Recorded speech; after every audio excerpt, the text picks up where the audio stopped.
Last lecture में हमने scalars के बारे में डिस्कस किया था कुछ। इस लेक्चर में हम वेक्टर्स को फॉर्मली स्टार्ट करने जा रहे हैं, वेक्टर्स चैप्टर। वेक्टर को डिफाइन कैसे करते हैं हम लोग?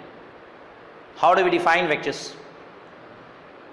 Those physical quantities which have both magnitude and direction and which follow geometrical rules, or you can say vector laws of algebra, are called vectors. मेरे कहने का मतलब ये कि स्केलर्स जो रूल फॉलो करता है एडिशन के लिए या सब्ट्रैक्शन के लिए या मल्टीप्लिकेशन डिवीजन के लिए, वो रूल्स वेक्टर्स फॉलो नहीं करते। वेक्टर्स के एडिशन का रूल, एडिशन का लॉ या सब्ट्रैक्शन या मल्टीप्लिकेशन, ये तमाम जो मैथमेटिकल ऑपरेशंस हैं वेक्टर्स के, उनके लिए लॉज ही डिफरेंट हैं। They are governed by vector algebra, right. तो पहले हम उसका डेफिनेशन लिख देते हैं। Those quantities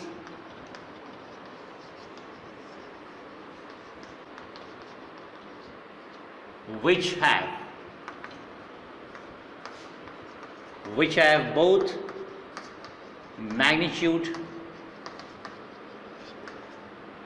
and direction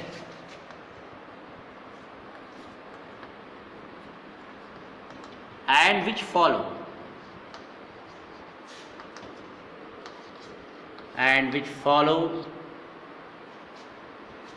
vector laws. Obviously vector laws for what? Vector laws for addition, subtraction, multiplication, division, you can say. So which follow vector laws are called vectors, right? For example we can write down displacement, velocity, acceleration, force, etc. right?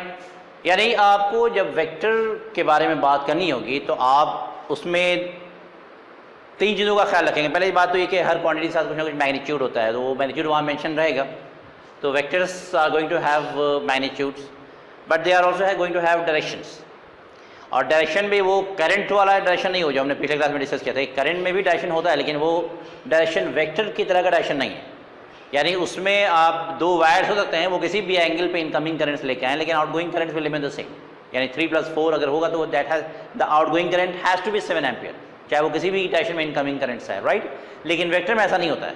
Vectors में अगर दो vectors आप लें, दो forces का addition आपको लेना होगा। मैंने दिखाया था पिछले क्लास में कि भाई एक फोर्स 4 न्यूटन का है और एक 3 न्यूटन का। जब ये दो फोर्स एक साथ किसी ऑब्जेक्ट पे आप उसको एक्सर्ट करेंगे या एक्ट करेंगे, तो उनका रिजल्टेंट 4 + 3 7 न्यूटन नहीं होने जा रहा। That depends upon the angle between the vectors. तो ऐसा एडिशन जो है जिसमें जो रिजल्टेंट हो या सम हो, वो दो एडिंग क्वांटिटीज़ के बीच के एंगल पे डिपेंड करता हो, तो जाहिर सी बात है कि वो आपका वेक्टर होगा, वो स्केलर नहीं होगा। करंट में ये बात नहीं होती। तो एनीवे अब आप देखिए इसमें वेक्टर्स के बारे में आपको मालूम हो गया कि प्रॉपर्टीज में मैग्नीट्यूड होगा, डायरेक्शन होगा, and they follow vector laws, right. अब देखिए इसका रिप्रेजेंटेशन का कुछ मेथड है, इसको रिप्रेजेंट हम कैसे करते हैं। सो रिप्रेजेंटेशन का जो तरीका है आपका, आप इसको जब लिखेंगे तो एक तो मैं ग्राफिकल बता दूं, ग्राफिकल रिप्रेजेंटेशन कैसा होता है इसका। ग्राफिकल में क्या होगा कि vector has to have a straight line with an arrow head, यानी उस स्ट्रेट लाइन में एरो हेड होगा। अब आप सपोज कर लीजिए कि आपने कोई फोर्स लिया या कोई डिस्प्लेसमेंट या वेलोसिटी आप बात करें, तो सपोज कर लीजिए कि आपने एक डिस्प्लेसमेंट लिया 100 सेंटीमीटर का। तो ऑब्वियस है कि 100 सेंटीमीटर की लाइन आप ड्रॉ करने नहीं जा रहे हैं, राइट। आप क्या करेंगे कि स्केल आप डिसाइड करेंगे, उसके हिसाब से एक लाइन होगी, आप ड्रॉ करेंगे और उसको आप लिख देंगे 100 सेंटीमीटर, राइट। तो मैं अगर इस वेक्टर को नाम दे दूँ, सपोज कर लीजिए ए, और इसका लेंथ हो गया आपका 100 centimetre, this is a vector. आप मान लीजिए ये डिस्प्लेसमेंट है सब। तो वेक्टर का जो ग्राफिकल रिप्रेजेंटेशन क्या होता है, वो एक स्ट्रेट लाइन होती है और उसमें एक एंड पे एक एरो होगा, एरो हेड जिसको आप बोल सकते हैं। हर वेक्टर का जो स्टार्टिंग पॉइंट होता है उसको आप क्या बोलते हैं, this is known as tail. और जो एंड पॉइंट होता है जिधर आपका एरो होगा, this is known as head.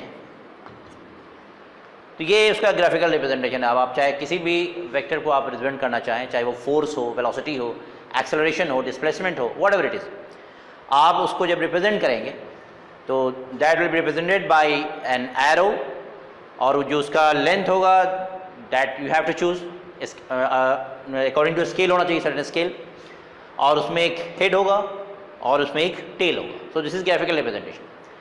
लेकिन जब आप उसको नोटेशन यूज़ करेंगे, सपोज के लिए आपको फोर्स लिखना हो, तो फोर्स के लिए कौन सा सिंबल यूज़ करने जा रहे हैं? तो generally vectors are represented by alphabets, English alphabets with an arrow over it. एक मेथड तो ये है, और दूसरा ये कि it can also be represented by bold letter. तो किसी बुक में with alphabet with an arrow होता है, और किसी बुक में आप वो बोल्ड लेटर में लिखा होता है, लेकिन we will follow the alphabets with arrow over it. तो एक रिप्रेजेंटेशन जो इसका है नोटेशन, आप क्या लिखेंगे? सपोज के लिए आपको फोर्स लिखना है, तो फोर्स के लिए we will write down F with an arrow over it, या दूसरा तरीका क्या है कि just write it by bold letter. अब जाहिर है कि इट्स लिटिल पेनफुल, अब हर जगह मैं इतना बड़ा काम नहीं कर सकता कि उसको बोल्ड बनाने के लिए we are not going to waste the time. तो we will follow this, we will always write down और represent a vector by an alphabet with an arrow over it. यानी जब भी हमें वेक्टर लिखना होगा तो हम एक अल्फ़ाबेट यूज़ करेंगे, उसके ऊपर एरो पुट कर देंगे। So we are going to follow this, right. अब आप एक चीज़ यहाँ देखें, suppose we are going to write down the velocity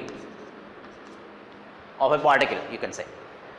तो वेलोसिटी देख लेगा। अब ये देखिए यहाँ पे हमने क्या लिखा है, ये v है, एक अल्फ़ाबेट है, उसके ऊपर हमने एरो डाल दिया। तो now this is a vector. मैं आगे बताऊँगा कि अगर मुझे सिर्फ उसके मैग्नीट्यूड से मतलब हो, अगर suppose we are concern only with the magnitude of a vector, तो उस केस में रिप्रेजेंटेशन ऐसा नहीं हो, वो हम लोग बाद में बताएंगे, डिस्कस करेंगे। तो अभी क्या है ये, इट्स अ वेलोसिटी वेक्टर।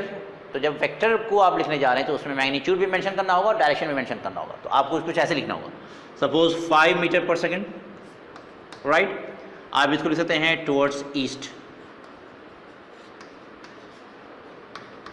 कहने का मतलब क्या होगा कि एक पार्टिकल हो सकता है भाई, a particle may be moving with this speed 5 meter per second and this direction is towards east, that mean that particle is moving with this speed towards east. अब आपको मान लीजिए आपको एक्सेलरेशन लिखना है, तो acceleration is represented by small a, right, with an arrow over it. This is the vector. अब देखिए यहाँ हमने जो वेक्टर लिखा है इसमें मैग्नीट्यूड हो गया, this is the magnitude and this is the direction.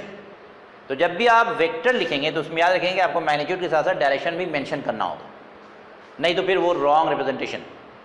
Now we are going to write down acceleration. Suppose the acceleration of an object is 2 meter per second square, this is the unit.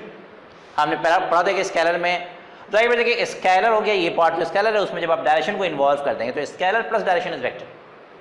But याद रखिएगा कि वो direction वैसा नहीं होना चाहिए current type का, वो डायरेक्शन जो वेक्टर का होता है जिसमें एंगल पे डिपेंड करता है एडिशन, तो उस टाइप का डायरेक्शन होना चाहिए। Anyway, this is the magnitude of acceleration and suppose that direction is 30 degree north of east, right. Similarly the third one, suppose we are talking about the force acting on an object. Suppose this is 10 Newton, this is the magnitude and the direction is southwest, right. अब मैं आपको बताने जा रहा हूँ कि इसको अगर आप उस राइट में देखिए इस डायरेक्शन है तो आपको एक रेक्टेंगुलर सिस्टम लेना होगा जिसमें आप दिखाएंगे नॉर्थ, साउथ, ईस्ट, वेस्ट। उसके बाद आप इसको रिप्रेजेंट करेंगे। तो इसका क्या मतलब हुआ, ये क्या बता रहा है, ये सब हम लोग डिस्कस करने जा रहे हैं अभी इसके बाद फॉरन।